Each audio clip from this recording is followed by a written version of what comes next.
Muy buenas tardes a todos. Son las 6 de la tarde ahora Bogotá. Me disculpo antes que todo, usualmente esta sesión se hace muchísimo más temprano, pero la verdad, pues hubo mucha información que preparar, mucho que entender en el mercado y también, pues bueno, afortunadamente tuvimos una jornada de resultados muy buenas en nuestros canales de inversión, en nuestras diferentes oportunidades de inversión que se envían en nuestros diferentes canarios, ya sea en el seminario de apertura, también como sea el canal de Telegram. Entonces, tuvimos unos muy buenos resultados que se demoraron un poco en consolidarse, pero al final fueron resultados bastante positivos que los pueden consultar con su agente. Y pues nada, sin más detalles, vamos a comenzar directamente con esto. El día de hoy quiero comenzar directamente con el panorama en renta variable, absolutamente positivo, de hecho lo están viendo en pantalla, tenemos números verdes en todas partes, solamente digamos los únicos que se quedaron rezagados y que tuvieron de pronto mala suerte fueron el indicador chino y el Hong Kong Composite. No mala suerte, esto está probablemente explicado porque no hay una perspectiva muy negativa respecto a lo que pueda pasar con Evergrande, aunque el tema ya no se ha hablado, para muchos es bastante claro que pues hay un tema bastante importante que vigilar, bastante peligroso de respecto a la deuda que pueden llegar a presentar en niveles pues bastante peligrosos y, pues bueno, es un efecto contagio claramente pues claro, valga la redundancia en el mercado. En general, muy buenas actuaciones para América. Tuvimos el Russell 2000 subiendo 6%, el Nasdaq subiendo 3%, el S&P 500 subiendo 2%, lo cual es muy interesante porque pues se dio el anuncio del tapering, que es básicamente la retirada de estímulos, pero por otra parte tenemos pues muy buenos resultados financieros, muy buenos resultados de las compañías, que recordemos que usualmente noviembre y diciembre son de los mejores resultados o de las mejores épocas en las cuales se tienen resultados bastante positivos la renta variable. Si nos vamos a Europa, pues tenemos en general resultados positivos, pero hay que mirar a qué zona le estamos apuntando para saber qué tan buenos o qué tan bajos fueron esos resultados.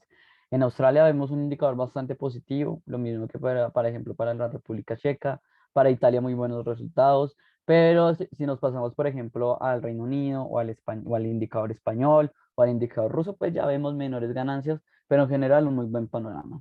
Si nos vamos a la agricultura, mm, tuvimos o bueno, materias primas en general, hay un resultado mixto. El azúcar lo hizo excelente, igual que el algodón y el café. Mientras que, por ejemplo, la cocoa corrigió muy fuerte y la soya igualmente. La energía, a pesar de los altos precios que se han mantenido en el petróleo, esta fue una semana negativa para el petróleo con unas caídas cercanas al 2%, a pesar de que en las últimas sesiones, y bueno, específicamente la última sesión, vimos cómo comenzaba a recuperar terreno.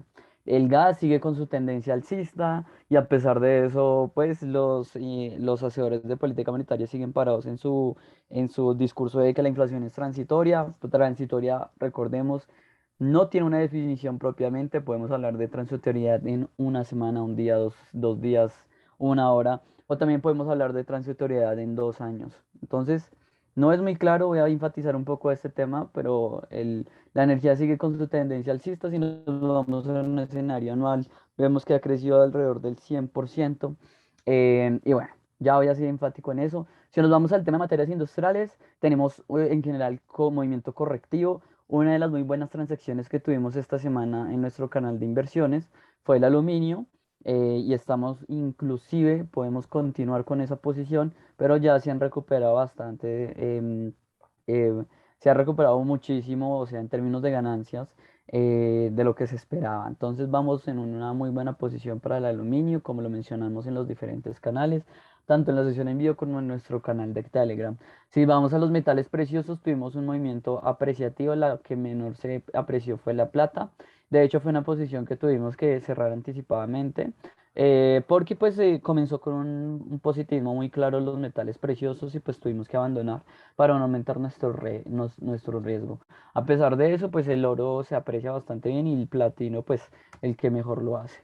En materia de criptomonedas hay bastantes particularidades. Por ejemplo, Bitcoin tiene una semana negativa con una caída del 2%, a pesar de que en general mantiene unos precios altos, pues no le fue bastante bien esta semana. Dogecoin cae un 11%, Cardano cae un 2%, pero vemos movimientos muy buenos. Por ejemplo, Polkadot se apreció 16%, Binance Coin 13%, Ripple 6%. Entonces, En lo que a mí respecta, hay un escenario mixto, muy buenas apreciaciones para criptomonedas que no representan una gran capitalización bursátil, pero para la que más representa, como es el Bitcoin, cae un 2,39. Si nos vamos al escenario de Forex, tenemos un escenario muy mixto para el euro y para el dólar americano que no tienen una posición muy clara.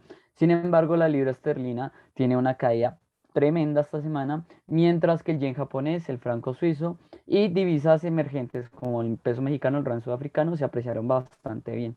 Mención honorífica probablemente para el yen japonés y una caída muy fuerte para la libra esterlina y para el dólar australiano, neozelandés y dólar canadiense en un terreno más mixto.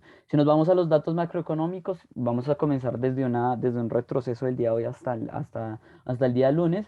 El día viernes tuvimos la tasa de desempleo para octubre, cae en una cota de 4,6. Estamos muy cercanos de llegar a las cotas antes del COVID-19, del 3,5. Cuando comencemos a rozar los datos de 3%, ya en lo personal yo podría tener la certidumbre para comenzar a hablar de datos que me hablen a mí de pleno empleo y con lo cual pues la siguiente pregunta sería, bueno, ¿qué va a pasar con la política monetaria, específicamente con la tasa de interés respecto a esto? Porque de hecho el pleno empleo, la tasa de pleno empleo fue muy atada con la desarrolló o la está desarrollando en conjunto con la modificación de la tasa de interés de parte de la Fed. Entonces hay que tener mucho cuidado con eso.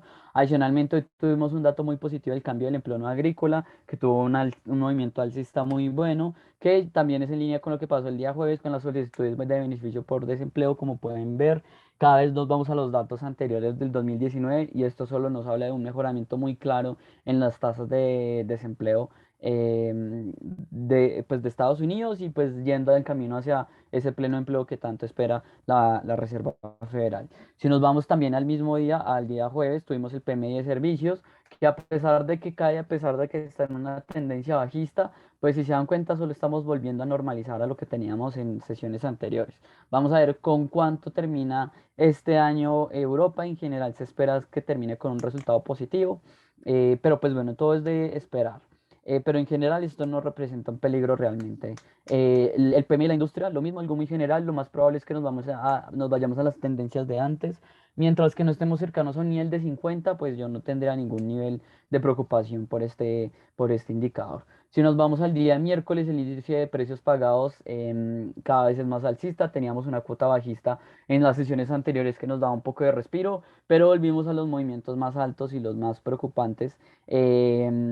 Inclusive superando a los máximos históricos, y básicamente eso me habla de que tarde que temprano las ganancias empresariales se van a tener que reducir y eso va a tener un impacto directo en la renta variable, en los resultados de las compañías, porque básicamente van a tener que limitar sus ganancias por los altos precios. Adicionalmente a eso, si comenzamos a hablar de particularidades, muy probablemente las materias primas agrícolas se mantengan en una tendencia alcista, sobre todo porque se vienen épocas muy fuertes pues para los países que más exportan pues materias primas y sobre todo materias primas agrícolas. Todavía seguimos en un tema muy grave en cuanto al COVID-19, las áreas de ciertas regiones, sobre todo países tercermundistas, perdón, que no han desarrollado por completo un plan de vacunación y que por supuesto eso va a incurrir en que no se pueda implementar toda la maquinaria, toda la oferta para producir pues la misma cantidad de bienes y servicios o incluso alimentos que se hacía pues con anterioridad antes de que llegara la pandemia. Y hasta que esto no se solucione, pues el tema de la cadena de servicios va a seguir de la misma manera. Si nos vamos al miércoles, el PMI de servicios para octubre en Estados Unidos repunta bastante positivo, rebotamos desde cuotas similares a las antes del COVID y pues en general eso ubica bastante positivo al indicador.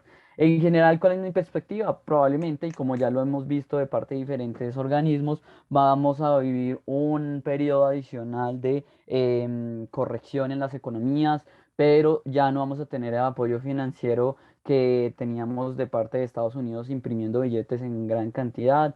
Muchas políticas monetarias van a tenerse que frenar hasta en países tercermundistas porque la inflación se está trasladando a todas partes. En Colombia lo estamos viendo unos niveles similares de inflación a los que vemos en Estados Unidos, cercanos al 5%. Inclusive la última modificación fue de 5,5%. Entonces el argumento de transitoriedad cada vez comienza a temblar más y cada vez se acercan más estos temas de que, bueno, el empleo está mejorando, la inflación está presente y hay que tener una herramienta de política monetaria cada vez menos expansiva porque no hay economía que lo pueda soportar. Una economía que se infla, se infla, se infla sin ninguna consecuencia, pues no tiene ningún sentido. Así funciona la economía. Eso es lo que hay que tener en cuenta, una crítica bastante sana de mi parte. Por supuesto, el día lunes vamos a tener en cuenta esos aspectos pequeños que vamos a tener, pues en tener en cuenta, valga la redundancia, para las siguientes operaciones de la siguiente semana. Y pues nada, por ahora eso es toda la información. Un saludo, espero que tengan una muy buena tarde, un muy buen fin de semana y nos vemos el día lunes con nuestra sesión de apertura. Hasta luego y que tengan un buen día.